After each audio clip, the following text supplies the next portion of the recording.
Hi YouTube! Since you've probably already seen the title and the thumbnail, let me just, get this out of the way. Yes, this video does contain Tears of the Kingdom footage that you have definitely not seen before because I recorded it. I cannot.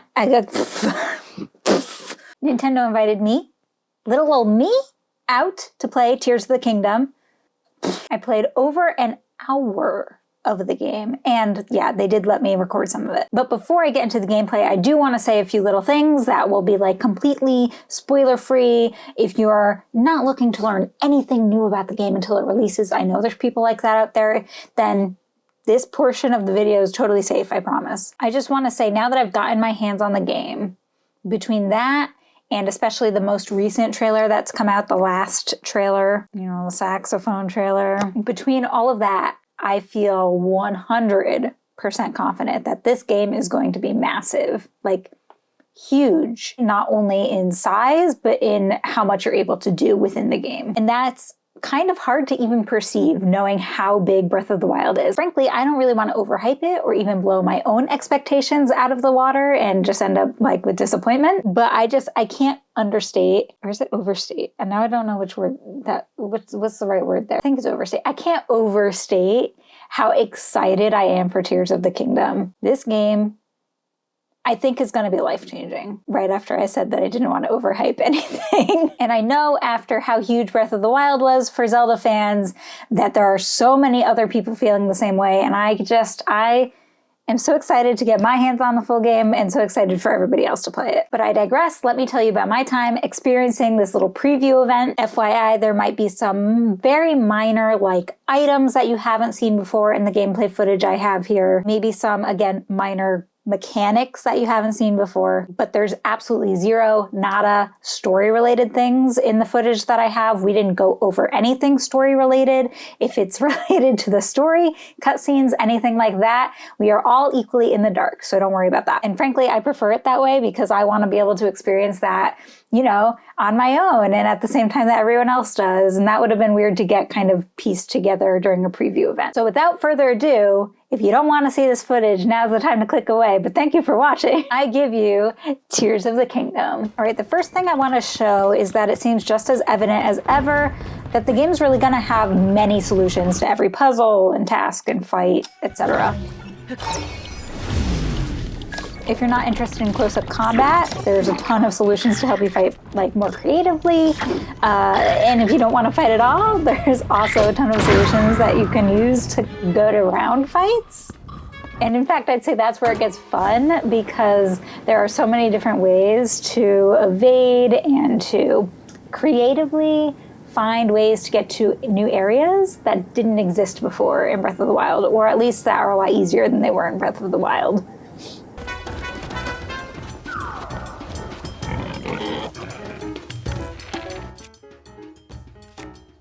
And I think that's something that people loved about Breath of the Wild too. Not to continue to compare to the game, but it's hard not to because they are very similar.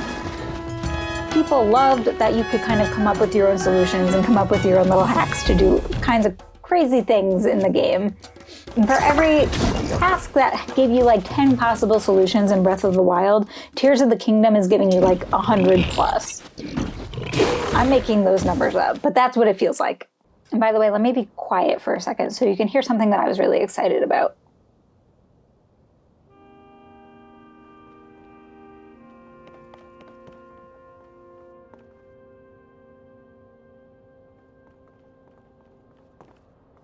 You hear that? New music! It's nothing earth-shattering, but it does get me excited that there are tracks in Tears of the Kingdom for sure that didn't exist in Breath of the Wild, and who knows what else there is.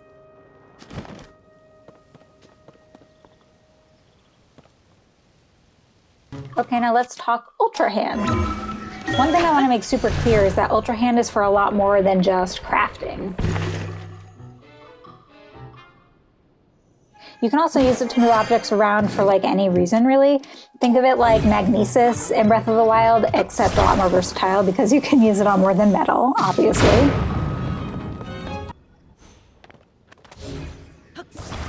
And when it comes to crafting, I'm so happy to report that it's super user-friendly, intuitive, and just easy to use.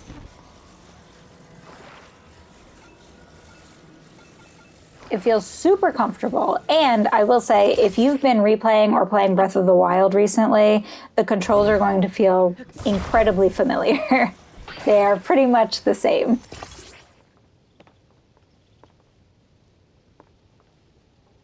I've personally been replaying Breath of the Wild on Twitch and was playing it just the night before I played Tears of the Kingdom at this preview event. And so jumping into Tears of the Kingdom then was so smooth for me because I had the controls down pat from the get-go. The only real difference control-wise is with the new features, because obviously with the new features you're going to have different buttons to map to those. And the fact that the rune menu, which you would always open up with your left button, now instead of opening like a bar that you scroll through, opens a radial that you can choose from, which actually makes it way easier and faster to switch between your runes or your tools in there.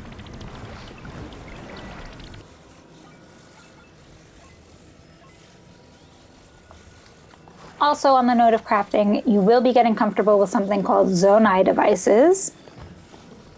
You've seen plenty of those in the trailers. For example, the fans that you've seen strewn about, those are zonai devices.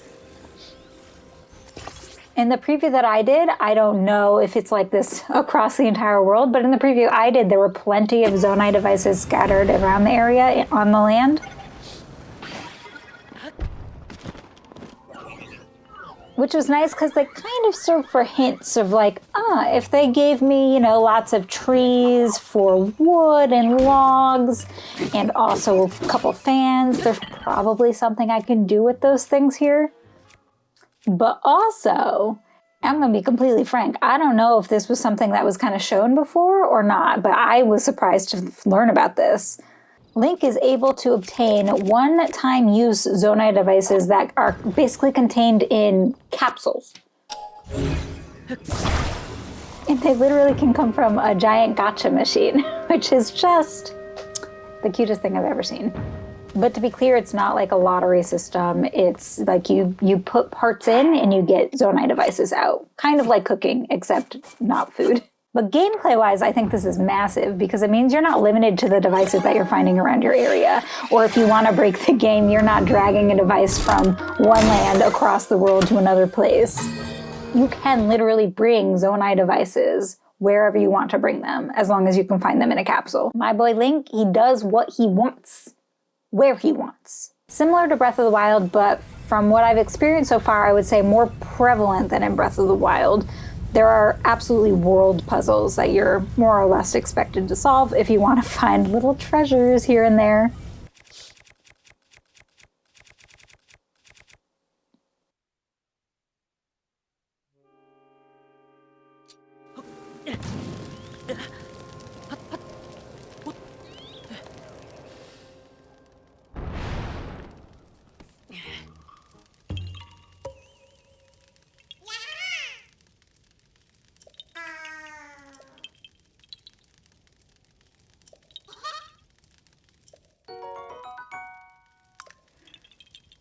I spent an embarrassing amount of time on one puzzle that involved having to like lift these water gates and get them to stay lifted.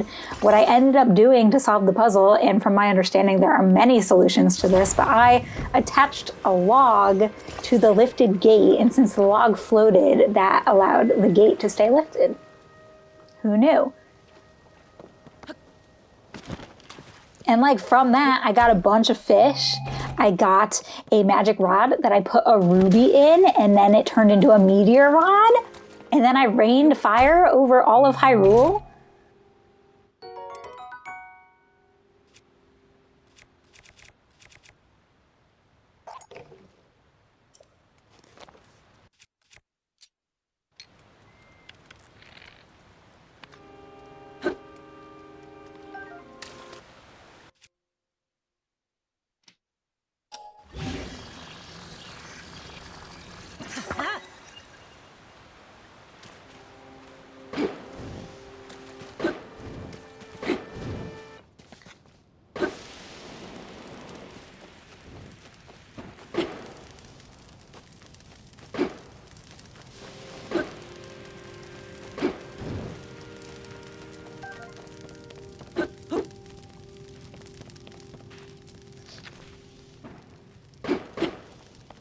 I also found a treasure map, which I didn't look at in my menu, and it's killing me. Why didn't I open that? I don't know.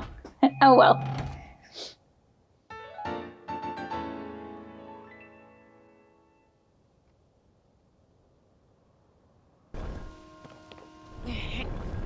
But what I'm getting at with this is those world puzzles, just like combat, there's lots of different ways to do those, so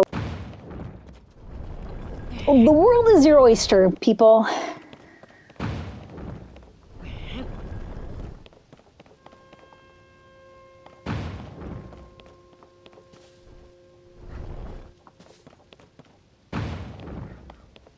And I think early on, a lot of what people are going to be doing is exactly what I was doing when I played the preview, and just like testing what you can do with Ultra Hand.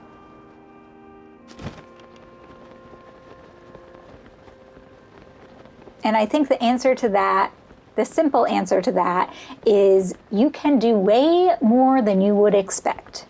There are a ton of things that you may not think you can attach to a shield or to your weapon, but you can. And a ton of things you think, the game's not gonna let me pick that up. Nope, wrong. Go ahead, have fun.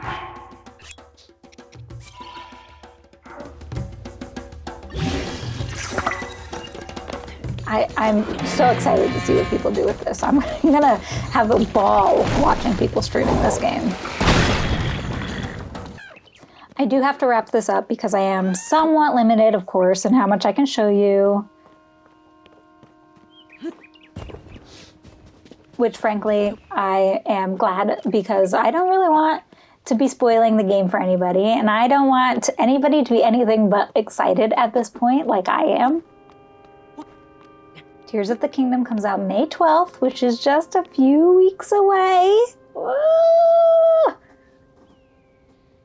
It's so close that I can taste it. By the way, I didn't see this, but this is in some of the screenshots that were given after the fact. There are recipe cards now. What? It's so useful. I was already excited, like before I played this preview, before I consumed even more of Breath of the Wild, like I was already 10 out of 10 excitement, and now I'm at like 14 out of 10. And over the next couple of weeks, it's probably going to hit somewhere in the ballpark of 20 out of 10. And by the way, I did get to see the beautiful Zelda OLED system, and the Pro Controller, and the Amiibo, and yes, they do all look amazing in person. Your girl did pre-order all three of them. Maybe shouldn't have, like for monetary reasons, but I did. And I did also get to hang out with my boyfriend again, which is always a pleasure, always. I can't thank Nintendo enough for inviting me out so that I could experience Tears of the Kingdom firsthand, like a few weeks before launch. Amazing. So excited. So thank you, Nintendo. Also, look at this little card they gave me. They had us all put a little sticker in for which Splatfest team we were planning on participating in for this Zelda Splatoon Splatfest coming in a few weeks. I went Courage because it's Link. I was between Courage and Wisdom, but I think since I put the sticker down for Courage, I'm kind of bound to it at this point. If you have any questions about the gameplay or the things that you saw in the videos that I uploaded, feel free to ask me. I probably don't know everything, and I probably can't answer everything, but if I can answer it, I will. That's it for now. Thank you for checking out this video. I'm currently streaming Breath of the Wild on my Twitch, and if you want to come in and pick my brain about my preview, I will be happy to talk about it. And good luck to us all. May Hylia make the wait until May 12th a little bit easier on us, because it's gonna be rough. Talk to you soon. Love you. Mwah. Deku, deku, deku. Da-na-na-na-na-na, da-na-na-na-na-na, da-na-na-na-na-na, da-na-na-na-na-na, da-na-na-dun-dun-dun-dun-dun, da-na-na-na-dun-dun-dun-dun-dun.